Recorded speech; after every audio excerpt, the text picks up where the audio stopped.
I don't give a I just want to win races and beat the out of everyone else every chance I get. The following is a production of Dirty Mo Media. Hey guys, welcome to Action's Detrimental Post Worldwide Technology Raceway, St. Louis, Gateway. We have all kinds of names for this track. But man, what a great weekend for the 11 team. Coming home with a win, 59th on my career. We're getting closer and closer. One more. Need it this year. Want it this year. Don't need it this year. Want it this year. Don't need it this year. What are you talking need about? it this year. What are you talking about? What do you mean? I've got like 80 races left. What I need it. Why? I don't know.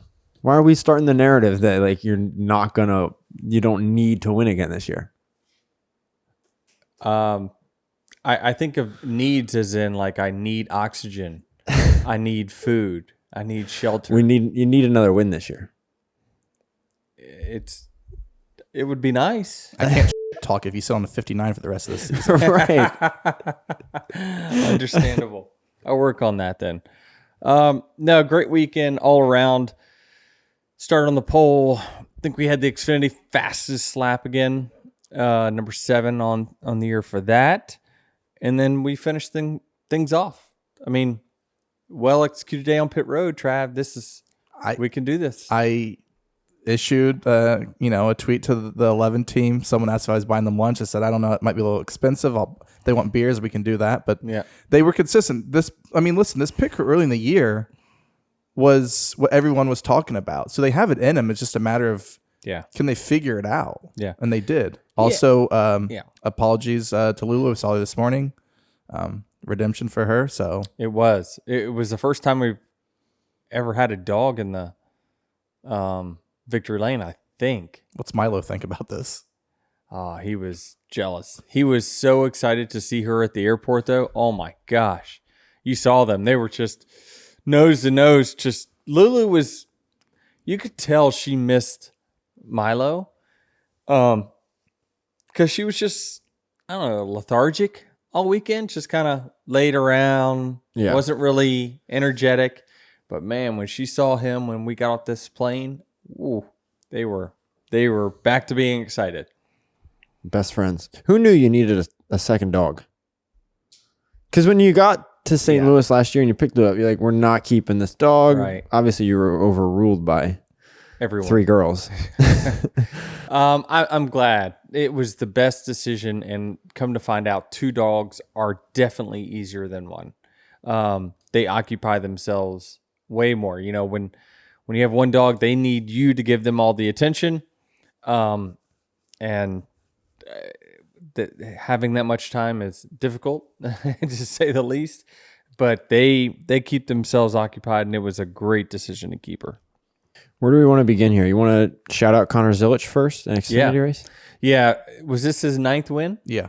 9th win. Is it his car's like 11th win? 10, I think the car has 10. He's been in victory lane for 8, and then he gets credit for Parker's 9th, right? Is that how it works?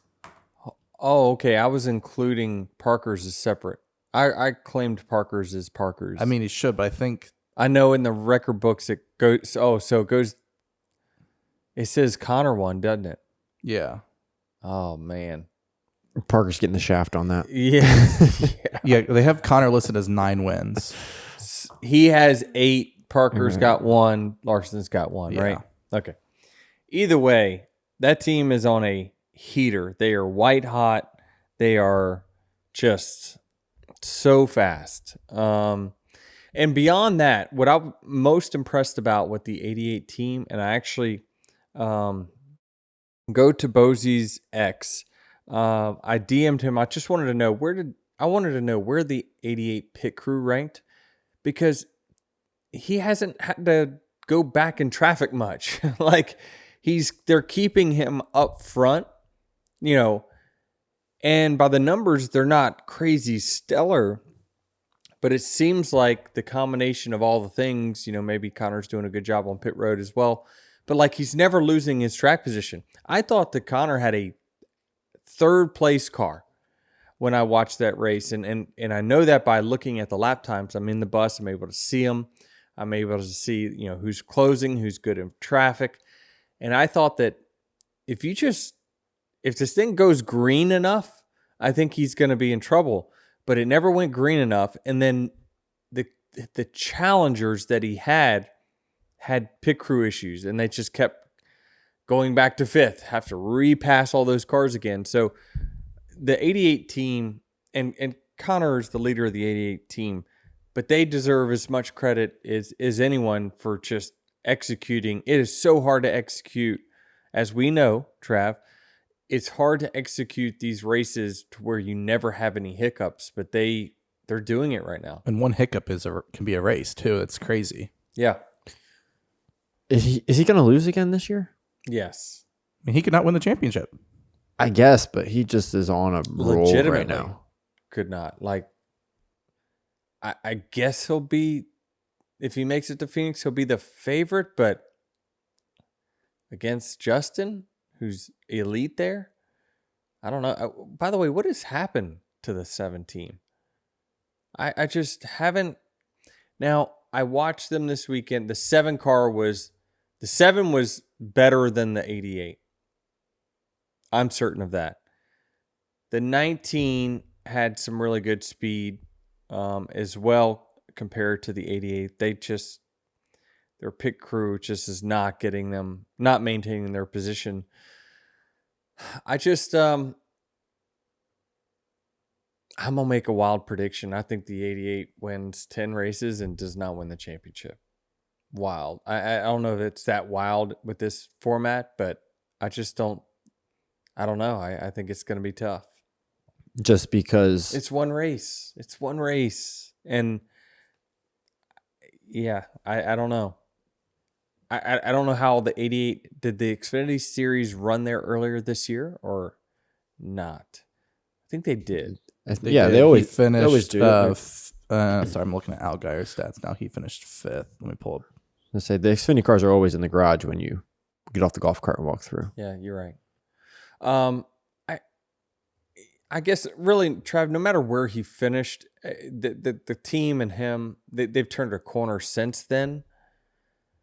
But I don't know that I'm just going to consider him a slam dunk favorite when we go to Phoenix. So you're arguing 16th. that That was early in his career. You're arguing that just Justin Allgaier as a driver is better than Connor Zilisch at Phoenix. I think so. And that'll be the difference maker. I think so. I think it suits the 7 if they can make it. But I'm going to need to see more out of the 7. They're, the 88's beating them like a drum week in, week out right now. How many wins do you think Zilisch finishes with, though? I know you said at least 10. But these next, how many races does Xfinity have left? I don't know. 7? I think they're starting the playoffs this weekend. Yeah, they're starting the playoffs. You got to assume that he's going to win the road course. Yeah, I mean, they're 11. You got 7 more. Wow, I'm not giving them much credit. But again, this pace is extremely hard. You're going to have some hiccups along the way. You got some intermediates. I don't know. I think he probably has 11 wins when he goes into Phoenix. Maybe a little more. Maybe 12. We'll see. A lot of trophies. Yeah, lots. Speaking of lots of trophies, you've got so many trophies now that they're just under your staircase in the basement and you don't know what to do with them? I don't have any room for them. When I built this place, probably had 30 wins. You didn't think that much ahead, did you? No. No, I didn't. And I don't know. I just feel as though, they are. They're underneath the stairs. I wish I really kind of had a place. I mean, there's plenty of places I could put them, but it just I don't like the trophies up on the main level where we live, other than the entrance right there, because for the year, right? I like that to be. The table's getting full. That's great. A few years ago, I had them underneath the table in the entry walkway, like underneath that table. I was like, that's a good year. And which stinks is that the Martinsville is a grandfather clock. So that's not sitting in the foyer. Is there a placeholder? I didn't notice. No, Martinsville has nothing other than a clock. There's no actual trophy at Martinsville. Wish Clay Campbell would. You get a clock, Denny. What, you need a second thing? You just told me the clock company went out of business. So the market for grandfather clocks right now is not very high. But that's not the argument about if they're that's the trophy. The clock is the trophy. It doesn't fit on a table. We're not going to go on this tangent again. But how many people on this earth would walk in, see a grandfather clock, and say, "That's a Martinsville trophy"? How many? A handful in this region. 0.0005%. Like, that's not the argument. It is. Trophies look like the Enjoy Illinois 300 here. So you like this one? I do. I saw it during the driver's meet, and I thought it was quite nice. It's got my favorite color on it. Yeah, I'm all in. Just barely fit under the chandelier here. Yeah, it was perfect. Did you think you were going to win this? I thought I had a good shot at it. But not after that first run. The 5 passed me, ripped my door numbers off. He was going so fast. But we got better. And then they had, the strategies just got a little mixed up throughout the day. And I certainly thought that early on when the 5 and a few others chose to flip, if you remember. But then they drove through the field and actually scored good stage points. Yep. We restarted 26 with only 10 lap fresher tires. I'm like, oh crap! Here's Darlington all over again. This is going to take forever to get this race, back towards the front. But the tires did mean something for about 10 laps. I thought that they had some pretty good in them. But then after that, they definitely did level off. But then there were some cautions that really kind of mixed things up again, that swung the strategy back in our favor. So. When did you take 2 tires? Because I feel like that really helped you get up there too. I'm not sure when it was. But I feel like a lot of people took 4 and Gale called for 2. It's because we took 4, like the caution right before that. Was that it put us inside our fuel window. So I think that was at the beginning-ish of stage 2. Was that the lap 76 caution for Ty Dillon? Because you would have pit at that sounds stage about right. break. Yep, and that maybe would have 30 laps allowed into? us to make it then to the end of second stage. So yes, that was the time. Yeah. Yep. And that allowed you to gain a little track position back as well. It did. Yeah, it was just, that's what actually made this race a little more compelling. Had everyone been on the same tires and the same strategy all race, is that these short bursts of cautions allowed the field to get mixed up. To where there was, let's just say 10 cars with 10 laps on their tires. There was maybe 10 cars with 25 laps. And so it allowed, and it looked like it didn't look like there was actually more passing than what there would normally be at this track because of the varying strategies and the quick burst of cautions. So was that because of the tires or because of the way the cautions fell? Way the cautions fell. Yeah. So that's what made this race more compelling and more overtaking than what it was destined to be. Yeah, I feel like there were so many strategies going on, and Travis knows it. Towards the end of the race, you didn't know which driver or which team was on the best strategy. You didn't know like who was in. I didn't realize until I looked at y'all's Denny Bros group chat. Like, it's wildly entertaining. Please make sure y'all keep using that as your outlet during the race, because it allows me to go back and say, to see where y'all's mindset was during the course.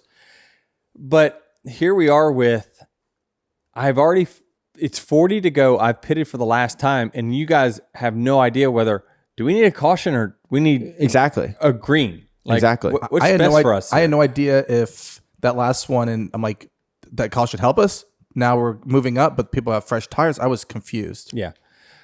I can see why it was confusing. I think there was going to be, I don't know that anyone was going to make it on fuel. And even if they did, we likely were going to be faster. We were going to catch back up and pass them. The only one I can think maybe is like the 6 was going to try to stretch it. But but he would have had to slow down, I believe, too much to keep us from retaking him. So the lead was me and the 22. We pit. We come out. The 19 took 2. He jumped us. I'm racing the crap out of the 19. You see us kind of go. We knew that was for the lead at that moment. I knew that was important. And I also knew it was really important to pass him right then, not 5 laps from now. Like, I needed to get him right as soon as I could, because again, like I said, the first 10 laps on tires seemed like was the most benefit. After that, they just leveled out. So I was very fortunate to pass him. And then the next corner, the caution came out, and that's allowed me to take now the front row. I raced the 6, who's got, its tires are, and then so I'm able to clear there and spouses from that point. Yeah, but you went for the pass on the 19 and didn't clear him, right? You were trying to use Cody Ware. A lap car was in front of you. You didn't clear the 19, and then you lost a bunch of ground. I thought at that point you were burned. I did, but then I TV didn't show it. They were focused. There was something going on at the time. Maybe it was, I'm not sure what it was. But I rewatched that portion. They were focused on some battle that was going on. But I ended up getting him right before that caution. There was, you saw us. We were side drafting, slinging it in there. There was one corner where I did pass him. And then, it must have been 5 seconds later. Boom, caution comes out. If the caution doesn't come out, do you think you win this race? Yeah, I think I still get him. I thought I had enough speed over him to be able to do it. He was putting up a great fight, but I thought it was inevitable. Yeah. What I was worried about was the 9 and the 20, who pitted probably 10 laps after us, was catching, because we were playing grab ass side by side down the straightaway and slowers. They were coming pretty quickly. And so I was like, this is where in F1 they say, pull over. You're going to hold both of us up. Right. And, someone else is going to win. But I thought that I had him. And once I passed him, I knew that those two were going to have a really tough time passing him. Well, while you were going through that, was there a moment there where you tried to move Briscoe up, or you just tried to use everything you could get? Not really. I didn't try to use too much racetrack. I just felt like I didn't want to slow too much momentum. And I knew the 22 was back there, 10, 12 lengths. The 9 and the 20 were coming with fresher tires. I just thought that I just needed to try to optimize lap time and pass him versus just, trying to slide them. You end up slowing yourself down a second or two one lap because of that, and then you've brought everyone back into the picture. Did you know that this was 200 for Toyota? I did. I get an email report for the weekend of kind of like my schedule. Here's what we got planned. So you read that? And it was highlighted. Yeah. Oh yeah, I did. Okay. Maybe you don't think I read? Wait, does he not read all emails, Jared? I don't. I didn't say that. There just might be questions. People are wondering. That's all. People or you? No, not me. I'm just the people that write them. People that write them. Yeah. So Tyler doesn't know that I read his. I didn't say that. It was highlighted. He highlighted Toyota's at 199. I think he's letting me know just in case. He said, "I hope Denny read it." He's usually motivated by those things. Good work, Tyler. I was. What's that mean for you to go into JGR and hang the 200th banner? Well, it's important because I knew I'm not going to be around here for 300, right? So this was my last opportunity to get a big monumental win for Toyota. This is my last chance. So I certainly was very motivated to make sure that I was the one that did it. What does this mean for Toyota when you have these monumental wins? Like when you going into the shop this afternoon, like is there anything different about that banner hanging than an average one? Well, 20 years ago or so, they came into the sport, maybe into cup racing, and they came in with a lot of skepticism. And if you would have said to them probably, hey, 20 years from now you'll have 200, that's a big number. would you take it? I mean, they would have jumped over the moon for that. And they had early struggles in the Cup Series and just weren't, very good. It was the new manufacturer blues, and it was back when you had to come up with your own simulation. It's when the teams were the manufacturers, essentially. And they went through those struggles, but when they paired up with JGR in 2008, I believe it was, it was the best decision for both, and they certainly got them the results that they were hoping for. What you've seen is a manufacturer that contributes so much into U.S. motorsports. I mean, they've got their own, racing league that they run. They're all in on motorsports. You'll see them at your local dirt track. I mean, you're going to see Toyota there. They have a presence from the grassroots all the way up to the Cup Series, and it's because they believe in motorsports and what that brings to their brand. And when you look at the true fan surveys that have come out over the last 10 years or so, and the fan sentiment about, hey, would you have been willing to buy a Toyota back then? And the answers were no. Like, they filled them out. They're like, no, we were pushing back. That's a foreign brand. Toyota has since invested so much in U.S. manufacturing. Most of their Toyota vehicles are more American than the actual American brand manufacturers. And what they do in motorsports has changed the fan sentiment on how they feel about Toyota. They've always been known as being reliable cars. That was their MO. They're just reliable. Right. Then they went into, wow, they're actually cutting edge looking, great looking cars too. And then now in the motorsports side of things, it's like, these are people that are giving back to the motorsport that we love and all forms of motorsports. And so it's great to see them getting the payoff from their investment. Yeah, when you break down the numbers, 200 wins, 20 years, it's 10 wins a year, 30-ish% of the Cup schedule. You'd think they would take that with less cars. With less cars. Less cars. Yep. Primarily only one or two teams for the most part. Back to that restart at the end, when you knew you're next to Brad, were you basically like, I get this restart and it stays green, it's my race? Yeah, that was the second most important restart. The very first one was the Bubba one. That one is where I went from that fourth to first in that one lap. That was the restart that won me the race.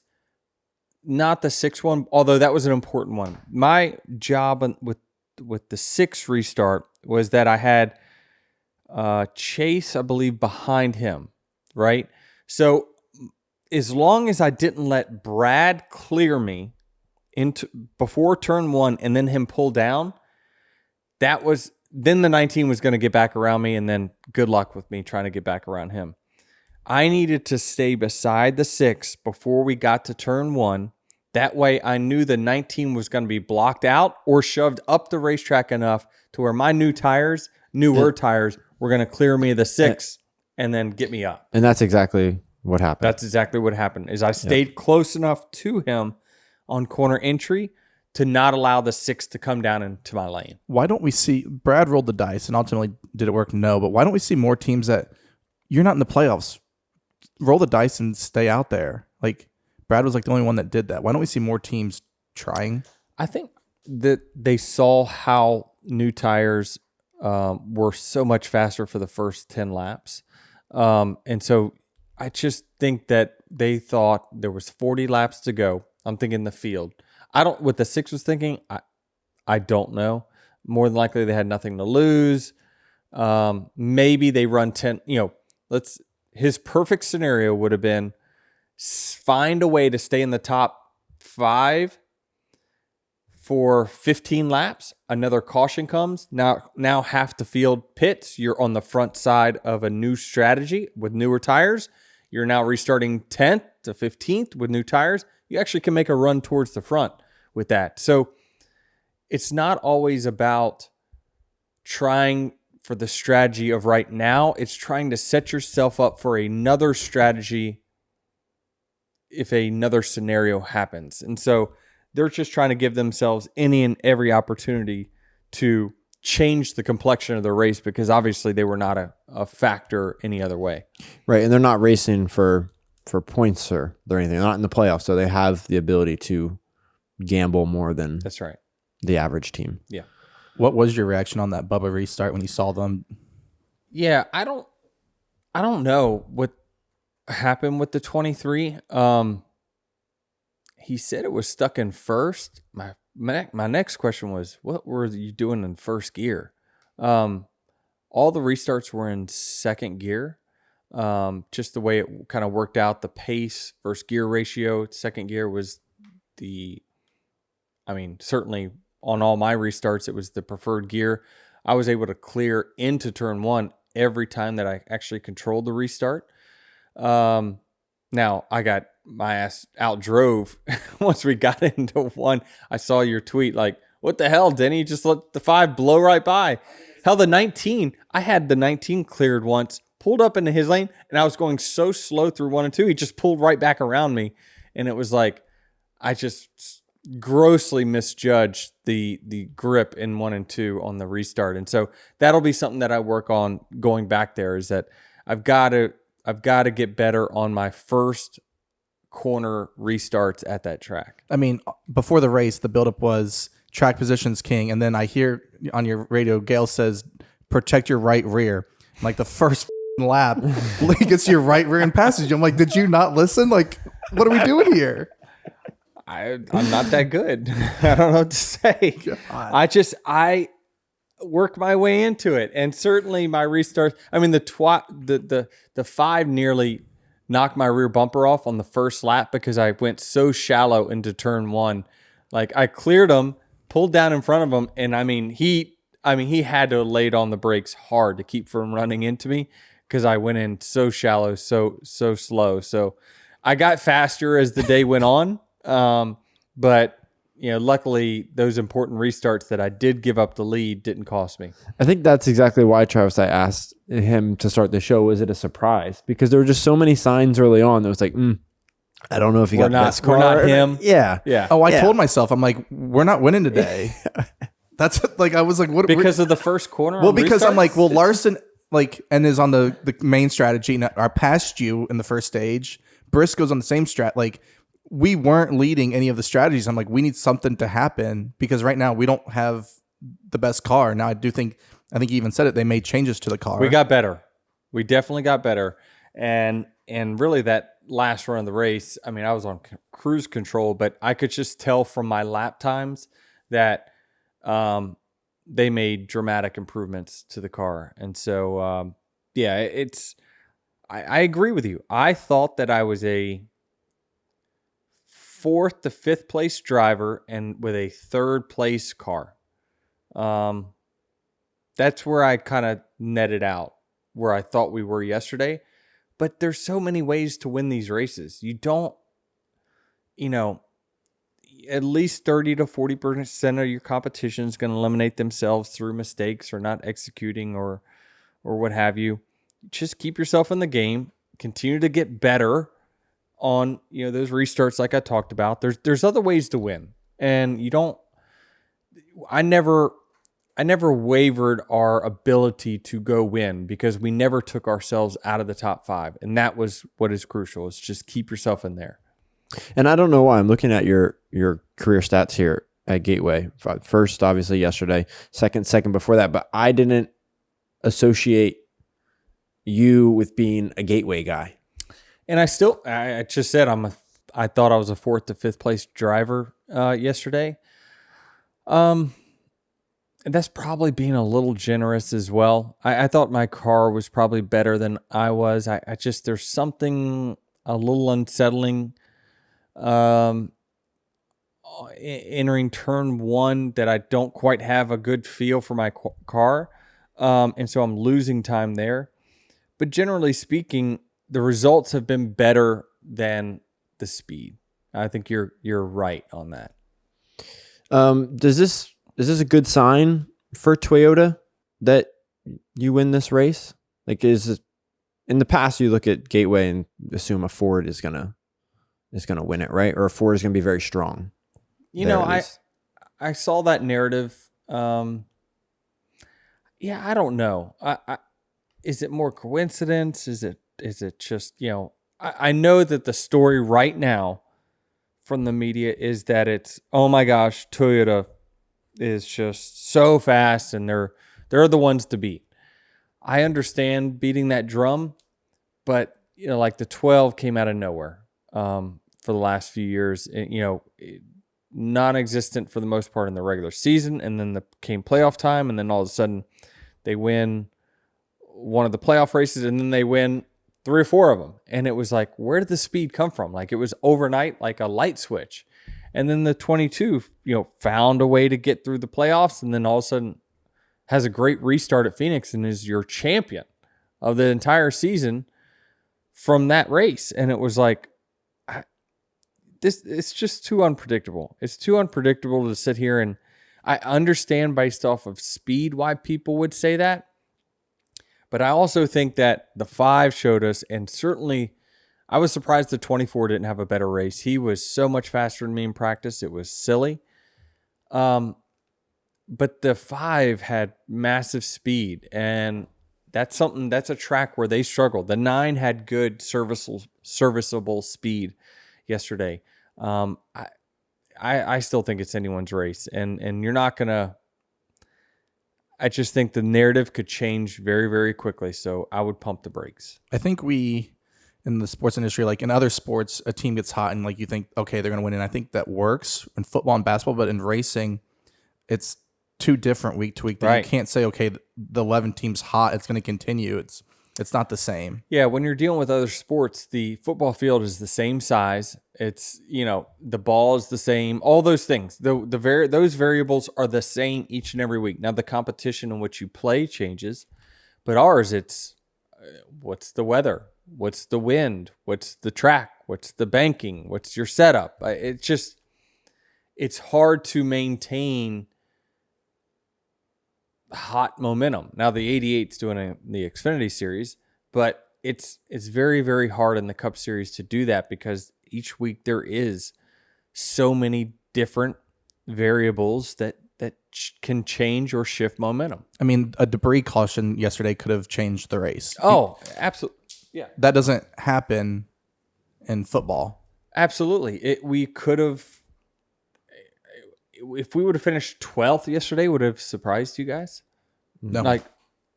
No, right? Like y'all were, it wouldn't have surprised me either based off of kind of where the cautions were falling. I thought that's where we were going to end up by the end of the day, but other cautions fell and it changed things back in our favor again. So, yesterday was a very fortunate race for us. Now, we had good speed when it really, really mattered, had good restarts when it really, really mattered, but we were also very fortunate with some cautions in the way they fell. Hey, this is Dale Jr., and for the latest Actions Detrimental gear, go to shop.dirtymomedia.com. We've got plenty of options for you. We're adding new stuff all the time. That's shop.dirtymomedia.com. How important is it going to be after Bristol, looking at the round of 12, to get one of those first 2 races? Just because I look at the schedule beyond the round of 12, and you've got 6 races, but 2 of them are just major speed bumps in Talladega and the Roval. Yeah. Yeah, I mean, you need to get off to a hot start in the second round. Talladega, I feel like, is level for everyone, where the Roval probably isn't.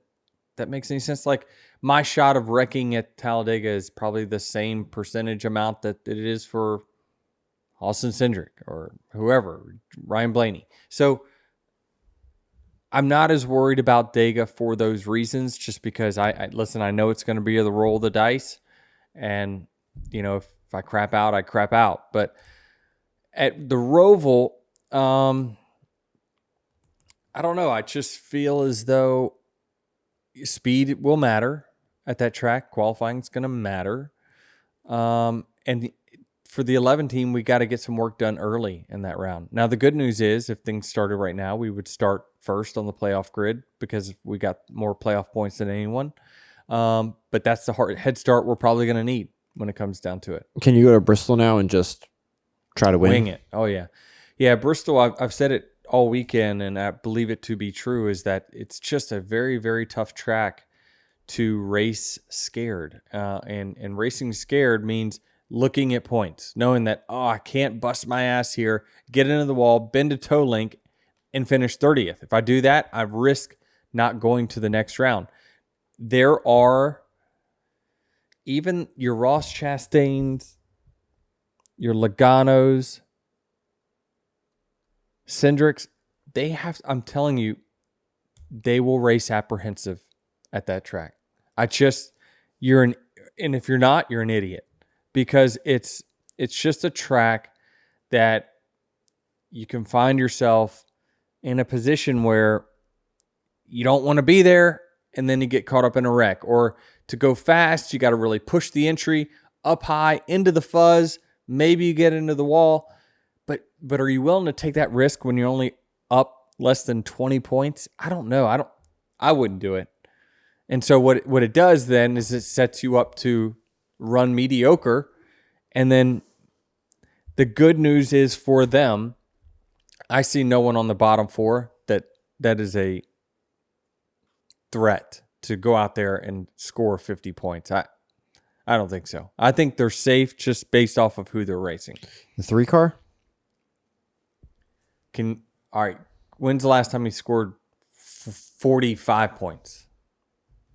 Is that what it's going to take, though? Like, couldn't one of those cars above the cut line up in stage 1, and then Austin no longer needs to score 45 points? Well, that's what I'm saying, is that their job is just to not give it to him. I don't think he's going to be fast enough to earn it. Does that make any sense? To outrace them straight up. That's right. He might outrace them a little bit, but not enough. Now, Cindric, maybe. We were looking up his stats before the race, and it was like, average finish of like 22nd. Man, Austin Dillon runs, can usually find a way to like scrap out of 10th to 12th place finish sometimes. Maybe that's good enough. It's certainly if Cindric then, if his average finish is 22nd and he was racing all out, being in the points position he is, you maybe could move that 22nd to 25th. Next thing you know, Austin Dillon now can just hang around close to the top 10. But it's going to be tough. I don't think anything changes. If I had to guess, it's just the Cindric Dillon thing that I'm a little bit wavering on, because I haven't seen Cindric run great there. Can the 48 team go in?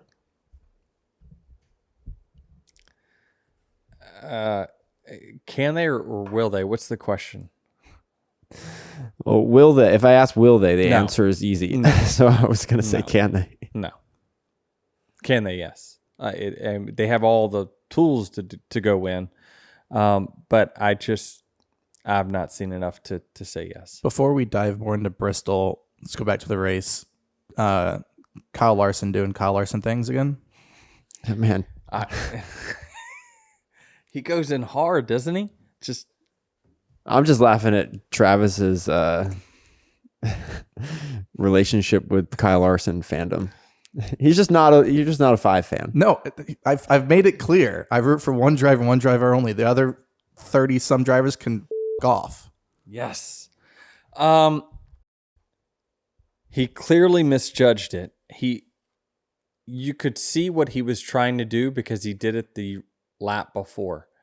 He went from the bottom to the top, and what he's trying to do is he's trying to get his right front fender right on the door of the 12 in the corner, so then it forces the 12 to lift because he gets a tight moment on corner exit. Now the 5 can then maintain side by side with him down the straightaway. Otherwise, if he doesn't do that, the 12 has such a, because of the line that he's running, the 5 is going to have a really, really tough time getting beside the 12 anyway, except for he's going to have a much faster car, or he's going to have to shift his line slightly. There's no way the 5 comes off the corner remotely with any speed to stay beside the 12. All he's trying to do is go up there and slow the 12 down. by ramming air into his left side door. And he misjudged it by like 8 feet. I mean, it was a lot. I don't know. It's a mistake, and we've seen some Larson mistakes here lately. Xfinity, the ones that come to mind, Xfinity Series, and he got the 7 car. I think he got a couple of them during. But he's had a the couple Xfinity recently race. in Cup. I know he's gotten a few guys here lately. At what point? Like, I feel like if this was a 77, we'd be freaking out. But he's doing this more and more, and it's like, well, and he's just like, I just messed up, and there's no one's really holding him to the fire. Yeah, I mean, I think largely because most of the fan base likes him, so you're not. I mean, you're gonna stick up for your guy, right? But where's the like? Where's everyone else? Where's the Penske? Where, like, there's all these other fans. Like, no, it media. does. Also, I'm not even calling fan. Like, where's more media people calling him out? I would say, I don't know the answer to that. Is that I agree some criticism is deserved. He's misjudging a lot. But you just, I guess in the back of your mind that surely that's not intentional, so you give him a pass. I don't know. I don't know how to justify it in my head right now. I'm trying, but that certainly, luckily, did not alter the 12's day as much as it could have. But yeah, I mean, everyone's racing for points. The 12 had a day last week. He couldn't finish another day in the 20s. I mean, that team knew that immediately. They're telling him, keep your cool, and they were doing everything they could. Yeah, I mean, if the 12 finishes probably where he should have, if he would have made any kind of wall contact, then yeah, he's down there where Cindric's at, barely hanging on.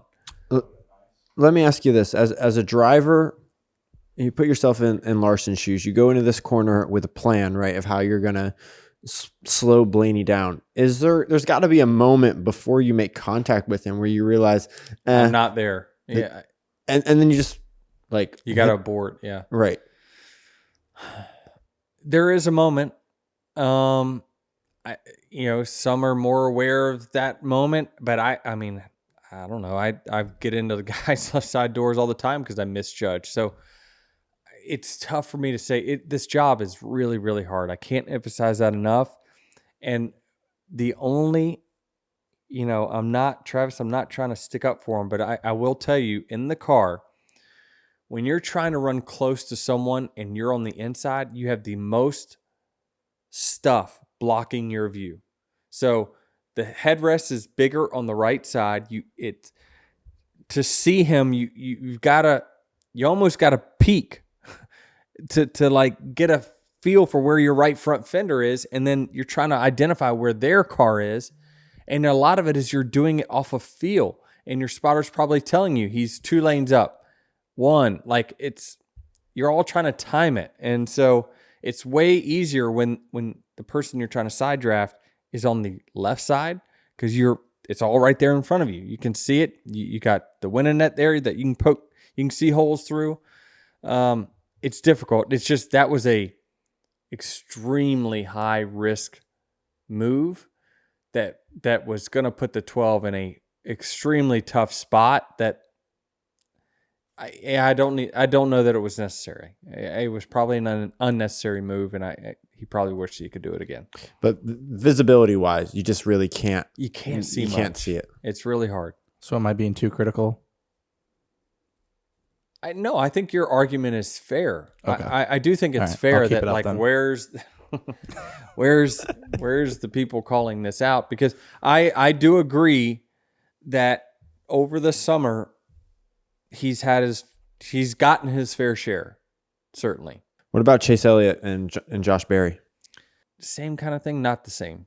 Same kind of thing is that the 9 just came off the bottom a little bit. He drove in, the 21 was clear of the 9. He could have ran the bottom, but he was trying to get, if you run the bottom, you're likely thinking, well, I'm not going to get a very good run off the corner, so I'm going to run the middle here, get position on whoever he was racing, maybe the 22. And he left the door open for the 9. 9 jams it in there. And when he jammed it in there, he had a little bit too much speed, got up the racetrack, boom, doink, 21 out. So another one where it's just, it was a misjudged situation, but certainly not as egregious as what the 5 was to the 12. But it was, the 9 came off the line. It's his job when he chooses to jam it in 3 wide bottom.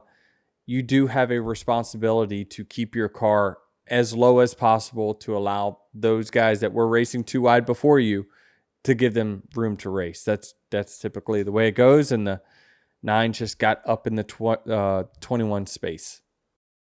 Well, you already touched on that you don't think anyone below the cut line right now is going to make their way above it after Bristol. I don't know. You have any feelings on anyone else left in the playoffs here? I think Dylan makes a charge on Cindric. I think he's going to scare him, but nothing other than that. SVG, no. Bowman, no. Barry, no. What about these 2311 cars? Good run so far in these playoffs? Yes. The 45's losing his mind a little bit. Love it. Yeah. Got to just take a breath, man. Holy cow. The 23 is doing a fantastic job. They're executing very good, and they've got a lot of speed. The 23's as fast as anyone is right now. That feels like it's kind of Bubba's MO when he gets to these playoffs. Like when he was in the 45 car, it just feels like there's a switch that flips, and then the team just performs better. Mm-hmm. Well, that's what you hope for. That's what moves you on in these playoffs. But, them being plus 50 going into Bristol, they should feel like they're racing pretty loose. Nothing to really worry about, even if you finish last. Again, we're talking about none of those guys below that line is going to score over 50 points.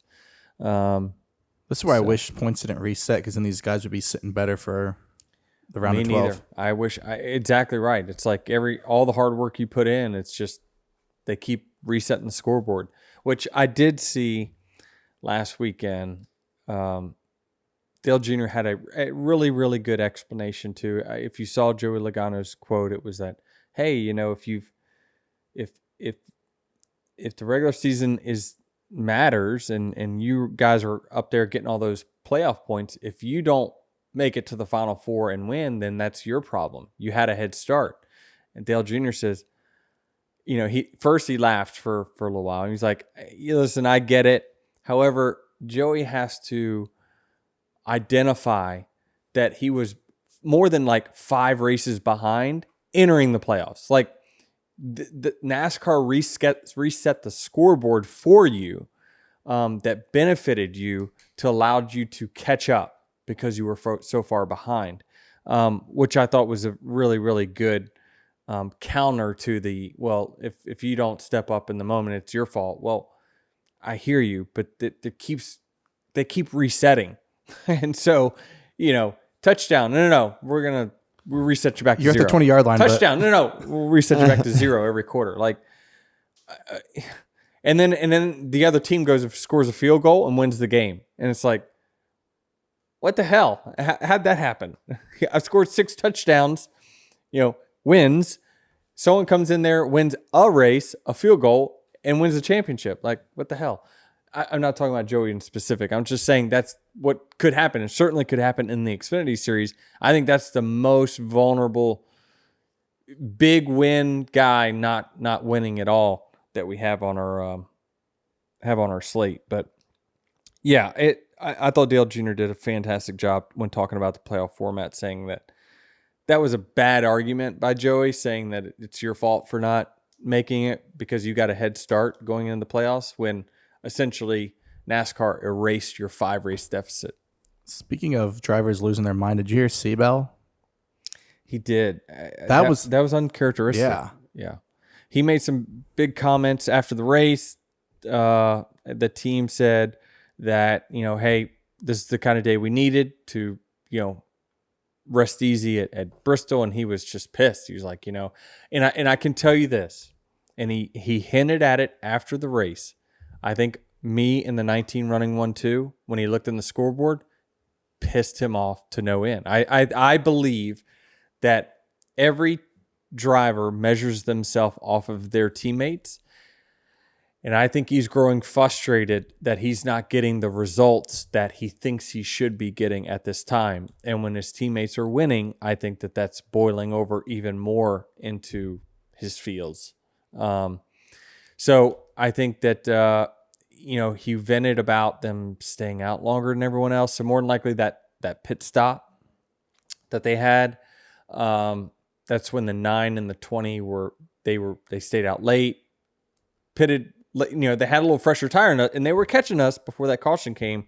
But I think he just was looking for the nearest dog to kick, and vented that we finished 7th place with one of the fastest cars, and so that's just that's frustration boiling over, and I'm sure he's over it today. Yeah, I mean, he also had an extremely fast car, right? Drove through the field at least once in the race. I'm sure he felt like he could do that. Yeah, he was kind of the gold standard for JGR at this racetrack. New Hampshire, probably he will be again. So he's the guy that I listen to absolutely the most when we come to these tracks and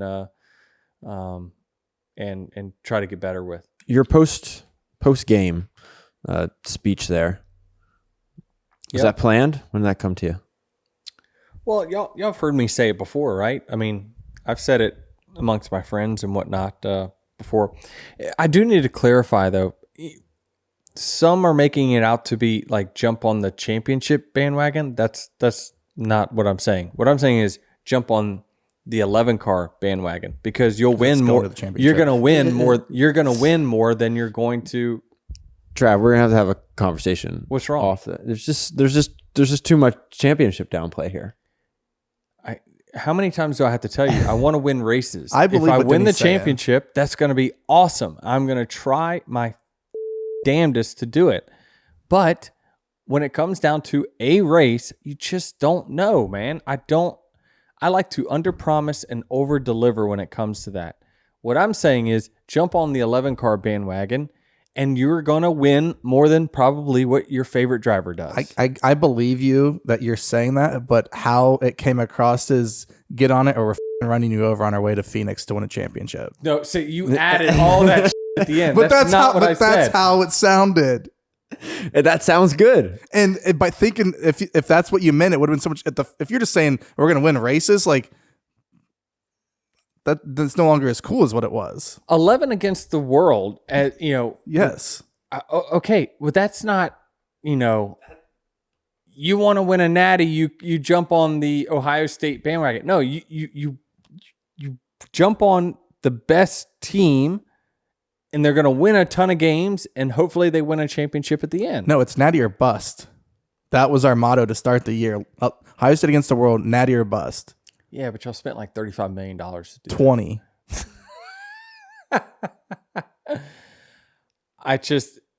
I'm clarifying. Everyone can make it their own. Whatever you want to make it, I'm all for it. I support you. If you want to support me, my fans have gotten louder. Thank you. I hear the cheers. I'm with you. It's funny is I could hear some boos before you went with that line. They were kind of murmuring underneath, and then when you went there, then the boos just. Oh yeah, it was awesome. Yeah, and a lot of it is I don't know how many more race wins I'll have, and so you got to take advantage. It's the only time also that we get to talk to the fans in the stands. Think about that. The only time you can talk to them, you either might get a 10-second interview on the big screen, like standing beside your car, or you're going to talk to them after the race is over. And it's usually because you won the race. And so that's the only opportunity I have to talk to those 30, 40,000 people. I want to give it to them any chance I can, because I know that the bulk of them are not fans of mine, and the bulk of them hate see me winning, and I just love ruining their day. Well, I got a few messages on Instagram, and for the rest of the season, the hashtag all aboard has been proposed. I love all aboard. Put it on a t-shirt.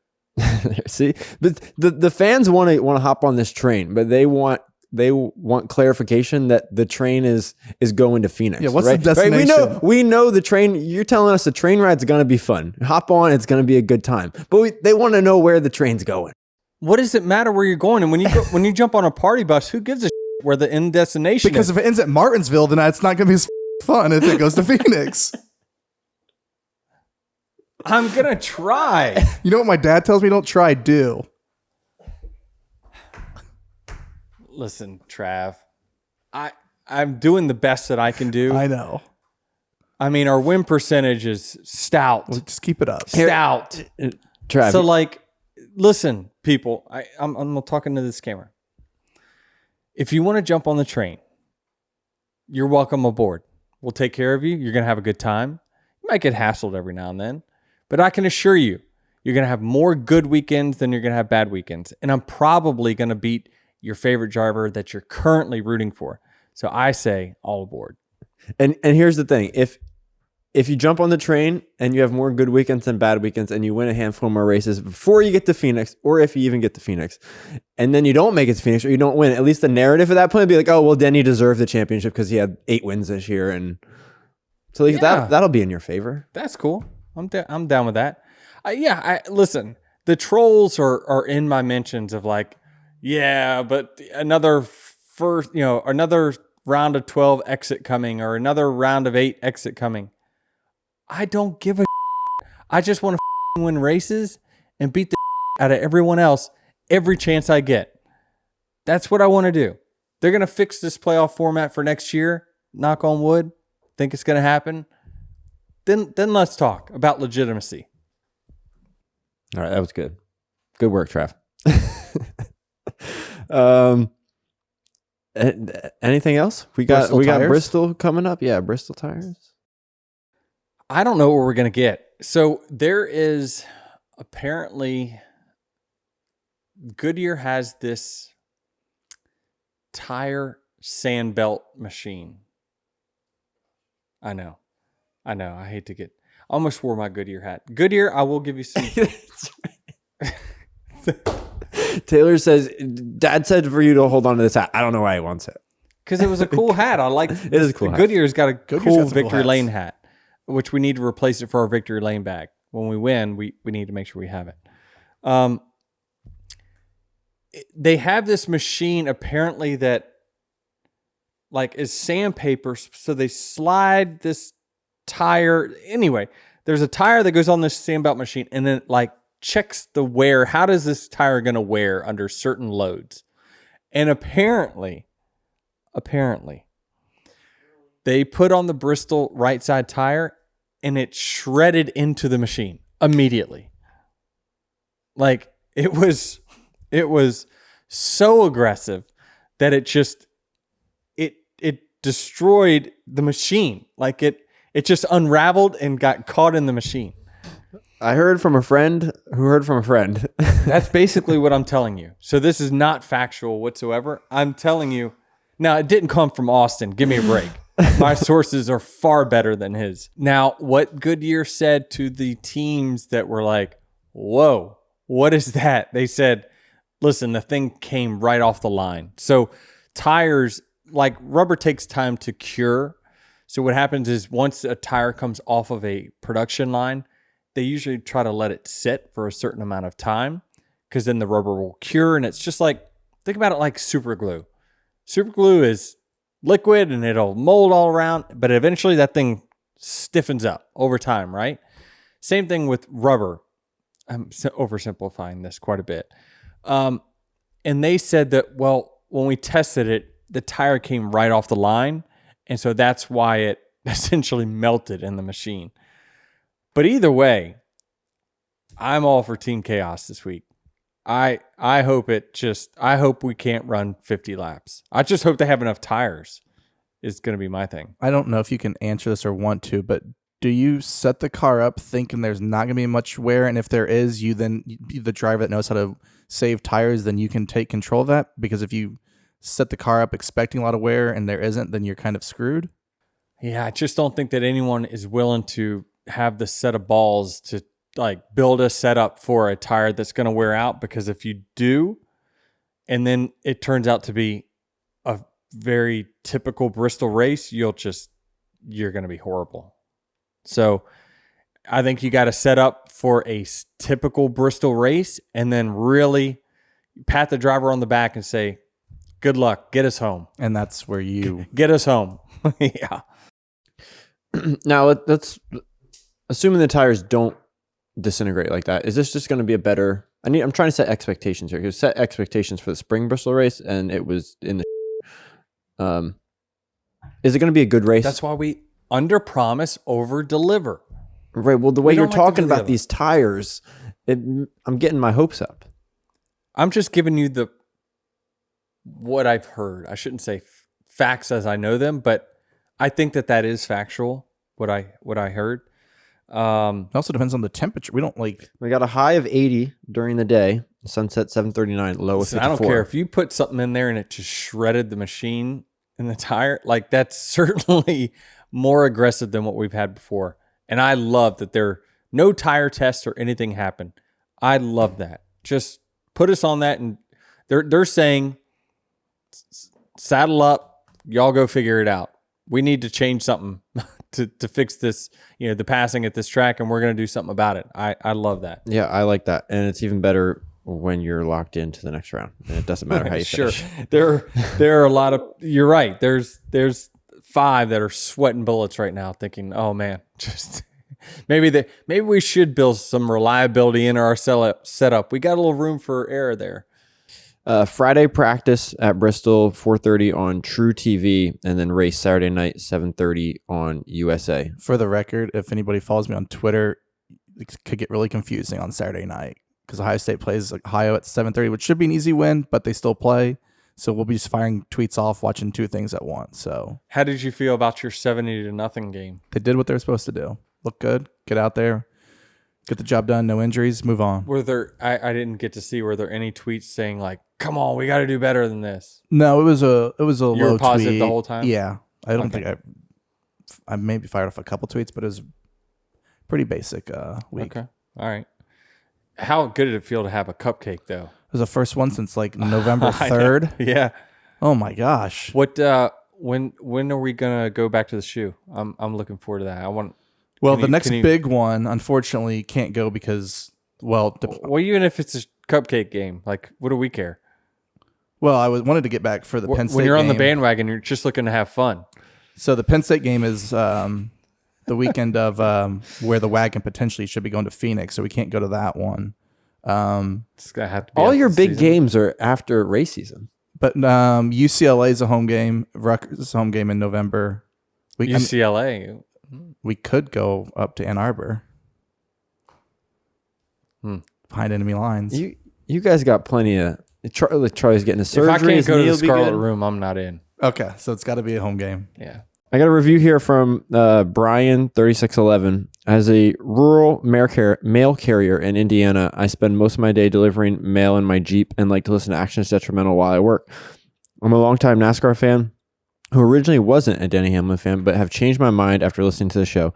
Thanks for making my day go quicker, and hope you finally get that championship this year. Appreciate that, Brian, and appreciate you delivering our mail. That's very important to us. You are the unsung heroes that are fighting dogs off left and right each and every day. He's in his Jeep.